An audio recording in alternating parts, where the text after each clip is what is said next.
ಚಿಕ್ಕನಾಯಕನಹಳ್ಳಿ ಪಟ್ಟಣದ ರೋಟರಿ ಪ್ರೌಢಶಾಲೆಯಲ್ಲಿ ಎಸ್ಎಸ್ಎಲ್ಸಿ ಮಕ್ಕಳಿಗೆ ಏರ್ಪಡಿಸಲಾಗಿದ್ದ ಪ್ರೇರಣಾ ಶಿಬಿರವನ್ನು ಉದ್ಘಾಟನೆ ಮಾಡಿದರು.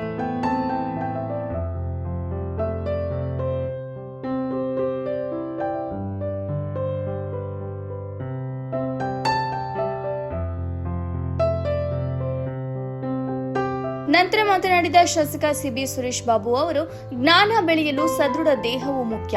ಆದ್ದರಿಂದ ಉತ್ತಮ ವ್ಯಾಯಾಮದಿಂದ ಮಾನಸಿಕ ಹಾಗೂ ದೈಹಿಕವಾಗಿ ಸದೃಢರಾಗಿ ಸಮಯ ಪ್ರಜ್ಞೆಯಿಂದ ಪರೀಕ್ಷೆಯನ್ನು ಎದುರಿಸಿ ವ್ಯರ್ಥವಾಗಿ ಕಾಲಹರಣ ಮಾಡದೆ ಅಭ್ಯಾಸ ಹಾಗೂ ಅಧ್ಯಯನ ಮಾಡುವ ಮೂಲಕ ಉತ್ತಮ ಫಲಿತಾಂಶ ಪಡೆದು ನಿಮ್ಮ ಭವಿಷ್ಯವನ್ನ ರೂಪಿಸಿಕೊಳ್ಳಿ ಎಂದು ತಿಳಿಸಿದರು. ಪೋಷಕರು ಹಾಗೂ ಈ ಸಮಾಜ ನಿಮ್ಮ ಭವಿಷ್ಯವನ್ನ ರೂಪಿಸಲು ಸಿದ್ಧವಿದ್ದು, ಅವರ ಆಸೆಯಂತೆ ನಿಮ್ಮ ಅಭ್ಯಾಸಗಳು ಉತ್ತಮವಾಗಿದ್ದು, ಈ ಬಾರಿಯ ಎಸ್ಎಸ್ಎಲ್ಸಿಯಲ್ಲಿ ಉತ್ತಮ ಅಂಕಗಳನ್ನು ತೆಗೆದುಕೊಳ್ಳುವ ಮೂಲಕ ನಮ್ಮ ತಾಲೂಕಿಗೆ ಕೀರ್ತಿ ತರುವ ಮೂಲಕ ನಿಮ್ಮ ಪೋಷಕರ ಆಸೆಯನ್ನು ಈಡೇರಿಸಿ ಎಂದರು.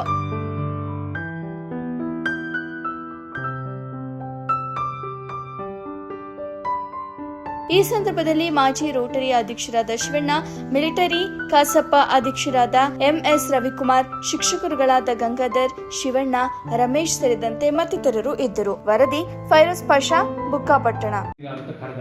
ಹಿಂದಗಡೆ ಇಂಜಿನಿಯರ್ ನಾನು ಕೂತಿದ್ವಿ. ಅವಾಗ ವಾಯ್ಸ್ ಐಡೆಂಟಿಫೈ ಮಾಡೋ ಮಟ್ಟಿಗೆ 1ನೇ ಕ್ಲಾಸ್ ಮಕ್ಕಳು ಬಂದಿದ್ದಾರೆ ಅಂತ ಮಕ್ಕಳಿಗೆ ರೀಚ್ ಆಗಿರ್ಬೋದು ನಾವು ಒಂದು ಪದ ಬಳಸಿರುವ ಅದು ನನಗೆ ಬಹಳ ಖುಷಿ. ಯಾಕೆ ಹೇಳ್ತಿದ್ದಾರೆ ಅಂತ ಬಂದ್ರೆ, ನಾವು ಕಾನ್ಸಂಟ್ರೇಟ್ ಮಾಡಿ ಫೋಕಸ್ ಮಾಡಿ ಬರೀತಿಲ್ಲ. ನಾವು ಏನಂದ್ರೆ ಈಗ ಯಾರಾದ್ರೂ ಸ್ಕ್ವಾಡ್ ಅಂದ್ರೆ ಎಕ್ಸಾಮ್ ಇರ್ಬೇಕಾದ್ರೆ ಸ್ಕ್ವಾಡ್ಸ್ ಬರ್ತಾರೆ, ಇಲ್ಲಾಂದ್ರೆ ಯಾರು ಇನ್ವಿಜಿಲೇಟರ್ಸ್ ಅದು ಇದನ್ನ ಮಾಡ್ತಿರ್ತಾರೆ. ಬರೀ ಅದಕ್ಕೆ ನಾವು ಕಾನ್ಸಂಟ್ರೇಟ್ ಮಾಡಿ ಅವ್ರು ಏನೇ ಒಂದು ಚಿಕ್ಕ ಸದ್ದಾದ್ರು ಕೂಡ ಆ ಕಡೆ ನೋಡಿ 100 ಮಾರ್ಕ್ಸಿಗೆ. ಸೊ ಅದೇ ಸೈನ್ಸ್ ಮ್ಯಾಥ್ಸಿಗೆಲ್ಲ 3 ಗಂಟೆ ಅಂದ್ರೆ 3 hours 50 minutes ಕೊಡ್ತಾರೆ. ಕನ್ನಡಕ್ಕೂ ಕೂಡ ಅದೇ ಥರ ಕೊಡ್ತಾರೆ. ನಂದು ಕೂಡ ಟೈಮ್ ಮ್ಯಾನೇಜ್ಮೆಂಟ್ ಮಾಡ್ದಲ್ಲೇ 4 ಮಾರ್ಕ್ಸ್ ಹೋಗಿದೆ. ಅದನ್ನ ಯಾವ ಥರ ನಾವು ಸುಧಾರಿಸ್ಕೋಬೇಕು ಅಂತ ಹೇಳಿದ್ರು. ಆಮೇಲೆ ನೆನ್ನೆ ಸ್ವಲ್ಪ ಅನಾಲಿಸಿಸ್ ಮಾಡಿದ್ರು, ಟೈಮ್ನ ಯಾವ ಥರ ಮ್ಯಾನೇಜ್ಮೆಂಟ್ ಮಾಡಬೇಕು ಅಂತ. ನಾವು ನಮ್ಮನ್ನೆಲ್ಲ ಫುಲ್ ಕೇಳಿದ್ರು. ಅದರಲ್ಲಿ ನಾವು ಹೇಳಿದ್ಕಿಂತ ಅವರೇ 5 minutes ಅಥವಾ 10 minutes ಹೆಚ್ಚಿಗೆ ಮಾಡ್ಕೊಂಡು ಹೋಗೋದಿಲ್ಲ. ಇನ್ನೂ 5 minutes ನಮಗೆ ಸೈನ್ಸ್ನ ನಾವು ಜಾಸ್ತಿ ಟಫ್ ಮಾಡ್ಕೊಂಡು ಓದಬಾರ್ದು, ಫುಲ್ ಈಸಿ ಮಾಡ್ಕೊಂಡೇ ಓದಬೇಕು. ಎಲ್ಲ ಸಬ್ಜೆಕ್ಟ್ಗೂ ಹೋಲಿಸಿದ್ರೆ ಸೈನ್ಸ್ ಈಸಿ ಅಂತಾನೆ ಹೇಳ್ಕೊಟ್ರು. ಅಷ್ಟು ಈಸಿ ಹೇಗೆ ಔಟ್ ಆಫ್ ಔಟ್ ತೆಗಿಬೇಕು ಮತ್ತೆ ಟೈಮ್ನ ಹೇಗೆ ಮ್ಯಾನೇಜ್ ಮಾಡಬೇಕು ಎಲ್ಲದನ್ನೂ ಹೇಳ್ಕೊಟ್ರು. ಮತ್ತೆ ಸೈನ್ಸ್ ಅಲ್ಲಿ ತುಂಬಾ ಅಪ್ಲಿಕೇಶನ್ ಲೆವೆಲ್ ಅಲ್ಲಿ ಹೇಗೆ ಬರಿಬೇಕು ಮತ್ತೆ 1 marks ಎಲ್ಲ ಹೇಗೆ ಬರಿಬೇಕು ಅಂತ ರಮೇಶ್ ಸರ್ ಹೇಳ್ಕೊಟ್ರು. ನಮ್ದು ಪ್ರಿಪರೇಟರಿಲಿ ಒಬ್ರದ್ದು ಔಟ್ ಆಫ್ ಔಟ್ ಬಂದಿಲ್ಲ.